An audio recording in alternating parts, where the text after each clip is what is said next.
Are you telling the president that we shouldn't seek reciprocity? If that's what you're telling him. What do we want? We want to encourage Vietnam to produce products they're great at producing. But I want to get back to reciprocity. You just said you don't believe in, you don't accept reciprocity as a goal. Would the United States please do the same? Would you accept that deal? Absolutely not. Okay. Absolutely not. That would be the silliest thing we could do. Why is that?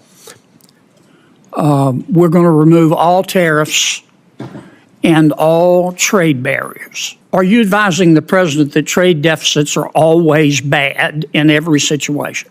The United States trade policy is undergoing a significant shift from a traditional focus on free trade and reciprocity to a more strategic approach centered on national interest and supply chain security.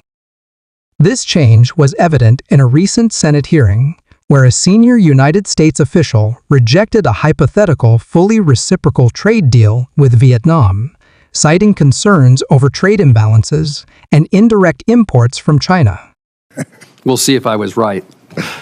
Thank you, Mr. Chairman. Thank you, Mr. Secretary, for being here today. Mr. Secretary, I think I'm like most Americans. I agree with some of the things that you and the White House have done on tariffs, disagree with others. It's clear to me that the president listens to your advice about tariffs. So I want to spend my precious time trying to understand how you think. If Vietnam, for example, came to you tomorrow and said, okay, Mr. Secretary, you win. We're going to remove all tariffs and all trade barriers. Would the United States please do the same? Would you accept that deal? Absolutely not. Okay. Absolutely not. That would be the silliest thing we could do. Why is that? Vietnam has a $125 billion exports to us and imports from us $12.5 million. And you're thinking, Vietnam exports $125 billion? I'm aware of the figures, but tell me where do they get it from? They buy $90 billion from China, then they mark it up and send it to us. So they're just a pathway of China to us. You wouldn't accept that deal? No, it's a terrible deal. We're the one with money. We're the one with the store. Of course they want us to take down. What's the purpose of reciprocity then? Is reciprocity not one of your goals? Are you telling the president that we shouldn't seek reciprocity? If that's what you're telling him, why are you trying to do these trade deals? What do we want? We want to encourage Vietnam to produce products they're great at producing. But I want to get back to reciprocity. You just said you don't believe in, you don't accept reciprocity as a goal. What are you negotiating in these trade deals? Why would we open our bank account and their bank account when ours is 10 times bigger? Why are you negotiating trade deals? You're trying to get other countries to lower their tariffs and trade barriers in return for us lowering ours. That's true for the things that they'll take from us. That's called reciprocity. Of course. Well, so are you or are you not seeking reciprocity in these trade deals?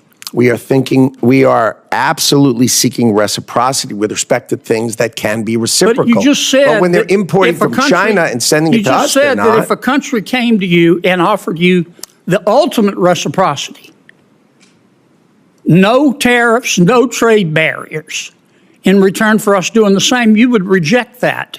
Of course, because they buy from China and send it to us. Don't you agree with me? Suppose they said we won't buy from China. Now we're talking. Now we're talking. If it was Vietnam, would you accept that deal? We would consider it. For what things? For what products? What would you want to change? Well, there are certain products we want to reshore. We don't want other people making them. We want to make pharmaceuticals here. Right. We need to protect ourselves for certain things. Let me ask you this, because I'm going to run out of time. Our trade deficits, are you advising the president that trade deficits are always bad in every situation? No. Okay. When are trade deficits good? Trade deficits, for instance, let's say there was a company that had the cure for cancer. Let's call it Cancer Cure. And we were buying it and it was located in another country. We would obviously have a trade deficit with them because they have the only one of it.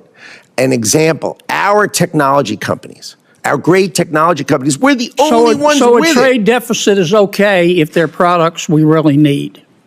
If they're the only ones with it and we can't do it, then of course it's fine. But if we can do it, then we darn well better think about whether we're supposed to do it and whether we want to do it and if it's in our interest as a country to do it. Here's what I'm getting at.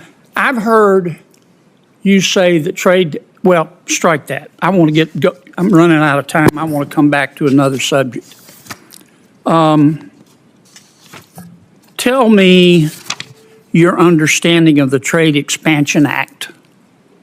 The discussion also touched on the role of trade deficits, which the official argued can be acceptable when tied to critical goods that the United States cannot produce itself. Legal tools like the Trade Expansion Act of 1962 and the Major Questions Doctrine were debated, raising important questions about executive power and congressional oversight in trade matters. Overall, the exchange illustrates a broader move toward economic nationalism, where protecting domestic industries and reducing dependency on foreign powers now outweigh the pursuit of purely reciprocal trade agreements. I don't have a really good understanding of the term. I may know the act, but I may not know its title. You're not familiar with the Trade Expansion Act of 1962 that gives the president almost unlimited authority to impose tariffs so long as you conduct an investigation? You don't know about that? Oh, my 232s, of course I do. Okay. Sorry, I just didn't know the title of the plan, but of course I know. Why didn't you advise the White House instead of proceeding under other statutes? Why didn't you advise the White House to proceed under the Trade Expansion Act?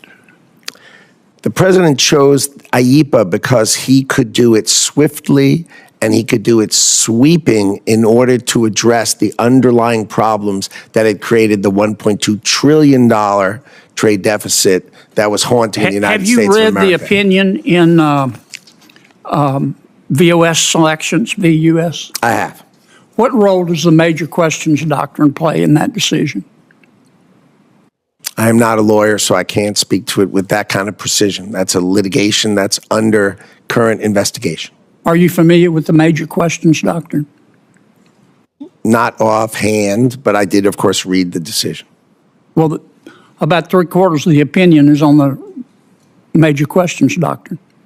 Again, I tend to not know the title. I know the topic and the details of it, but I tend not to focus on titles. Sorry. I'm way over. Thank you for your indulgence, Mr. Chairman. Senator Kennedy, thank you. Senator Shaheen. Thank you, Mr. Chairman, and thank you, Mr. Secretary, for being here today. In your